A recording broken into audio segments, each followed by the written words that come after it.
यह रमज़ान की 16 तारीख है।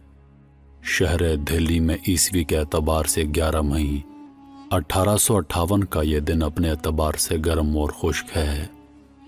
मौसम गर्मा अपने उरूज की तरफ गामजन है। तलूब आफ्ताब के बाद सुबह 7 बजे के करीब मुगल बादशाह बहादुर शाह जफर लाल किले में नदी के किनारे तस्बीह खाने में इशराक की नमाज पढ़ रहे हैं। उसी दौरान उनको बाईं जानब दरिया जमुना के पीछे कश्तियों के लिए बनाए गए पुल के पिछले किनारों पर टूल हाउस से धुएं के बादल उठते दिखाई देते हैं।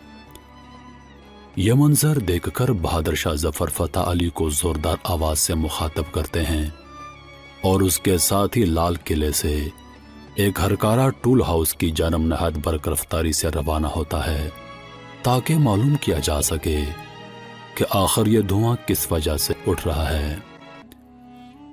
हरकारा वापस आकर बादशाह को आगाह करता है कि वह भी रास्ते में ही था कि वो क्या देखता है कि अंग्रेजी फौज की वर्दी में मलबूस कुछ हिंदुस्तानी सवार बुरहाना तलवारों के साथ दरिया जमुना का पुल उबूर कर चुके हैं और उन्होंने दरिया के मशरकी किनारे पर वाक़ टूल हाउस को लूटने के बाद आग लगा दी है।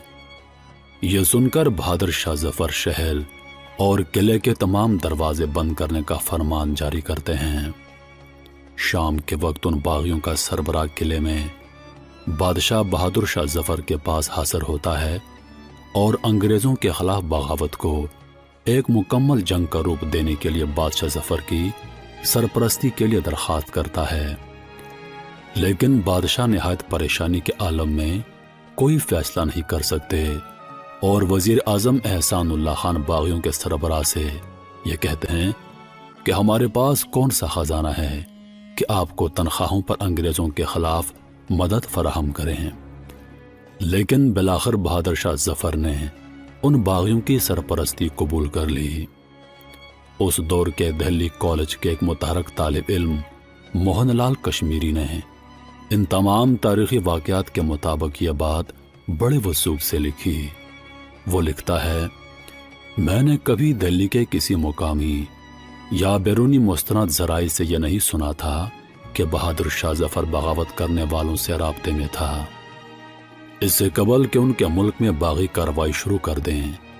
लेकिन उसके बाद जब शरपसंद महल और शहर पर मुकम्मल काबज हो गए, उन्होंने शहरियों पर अपना एतमाद बहाल करने के लिए अस्करी जुलूस में अपनी अजमत को सामने लाने की बात की। बादशाह ने पहली बार खुद को एक बहादुर और एक बाकायदा अस्करी ग्रोह के साथ देखा जो उसके मकासद की हमायत करने के लिए तैयार है। उसने देखा कि उसके जुलूस के मावरीन के लिए आने वाली आबादी गमज़दा चेहरों से उसकी तरफ नहीं देख रही। उसकी वजह यह है कि उसके मामलात के साजगार मोड़ को रियाया की एक बड़ी तादाद ने मंजूर कर लिया है। उसने बरतानवी सल्तनत पर आफत की खबरें सुनी। यहाँ बहादुर शाह जफर को गलत इतलात मौसूल हुई कि बरतानवी अफवाज दूसरे महाजों पर सरगर्म जंग हैं और बरतानिया में जारी सियासी हालात इस बात की इजाज़त नहीं देते कि वो हिंदुस्तान की इस ताज़ा बगावत का कलमकुमा करने के लिए मज़ीद कुमक भेजें। मुंबई और दक्कन में भी बगावत हुई थी। इन तमाम चीज़ों को देखते हुए बहादुर शाह जफर ने समझा कि वो अपनी ज़िंदगी के आखिरी अयाम में शायद अजीम तमयूरी सल्तनत की बहाली के लिए पैदा हुआ है।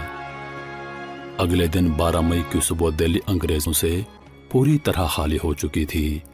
लेकिन चंद अंग्रेज़ ख़वातीन ने किले के बावर्ची खाने के पास कुछ कमरों में पनाह ले रखी थी।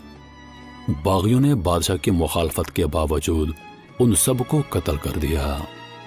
इन सब का आगाज़ 10 मई 1858 को मेरठ छावनी में उस वक्त हुआ जब बंगाल लांसर के सिपाहियों ने बगावत करके दिल्ली की जानब कूच किया था।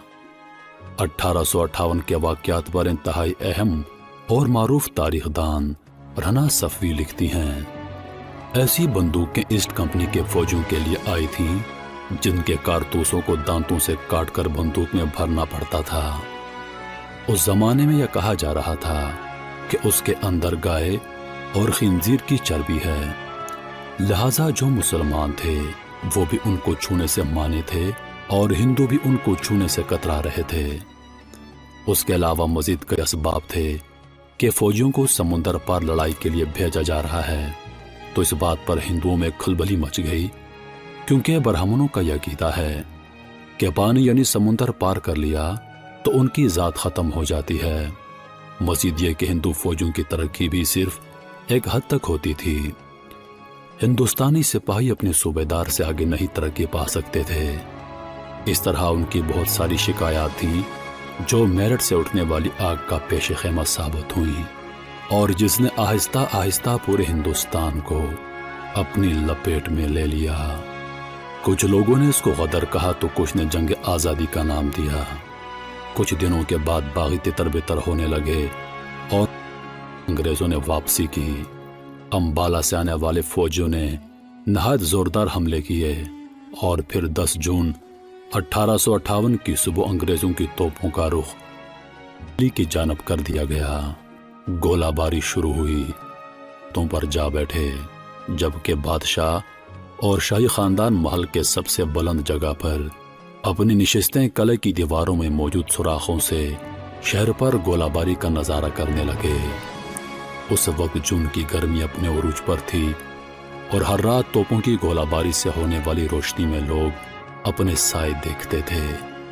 اب کیا تھا؟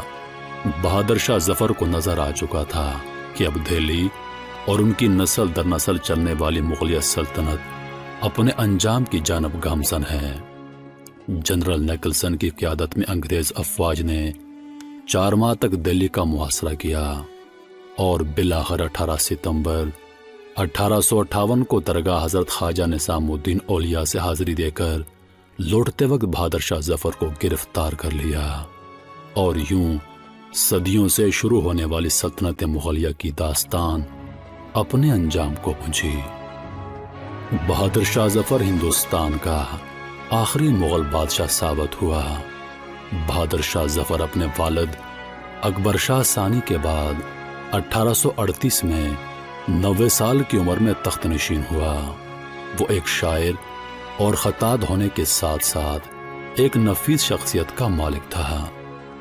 تاریخی شواہد سے یہ بات پوری طرح ثابت ہے کہ بادشاہ ظفر کا دربار ہر لحاظ سے ایک غیر معمولی نفیس ثقافتی دربار تھا، جس میں فنون لطیفہ کے ماہرین مسلم اور غیر مسلم موجود تھے۔ انہیں شاعری سے لگاؤ تھا، اور خود بھی ایک بلند پایا شاعر تھے۔ استاد ابراہیم ذوق سے شرف تلمد رکھنے کی وجہ سے استاد ذوق ملک الشعراء کے درجہ پر تاحیات قائم رہے۔ ان کی وفات کے بعد بہادر شاہ ظفر نے مرزا اسد اللہ خان غالب کو اپنا استاد منتخب کیا۔ بہادر شاہ ظفر کی تمام شخصی خوبیوں کے باوجود بھی یہ سوال آج بھی ذہنوں میں ابھرتا ہے کہ آخر انہی کے دور میں سلطنت مغلیہ کا خاتمہ کیوں ہوا؟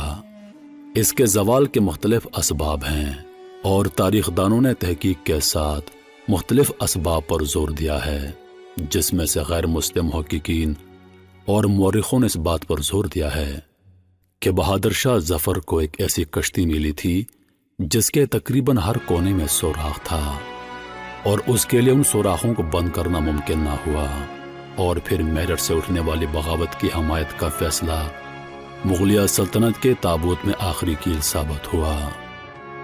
مغلیہ خاندان کے اس آخری فرما رواں پر مقدمہ چلا کے اسے برما کے شہر رنگون میں جلا وطنی کی زندگی گزارنے پر مجبور کر دیا گیا۔ اس طرح بہادر شاہ ظفر نے رنگون کی 4 دیواری میں آخری سانسیں لی، اور وہیں سپرد خاک ہوئے۔ وطن سے دوری کا غم اس آخری مغل بادشاہ کے اس معروف شعر میں ابھی تک محسوس کیا جاتا ہے۔ کتنا ہے بد نصیب ظفر دفن کے لیے، 2 گز زمین بھی نہ ملی کوئے یار میں۔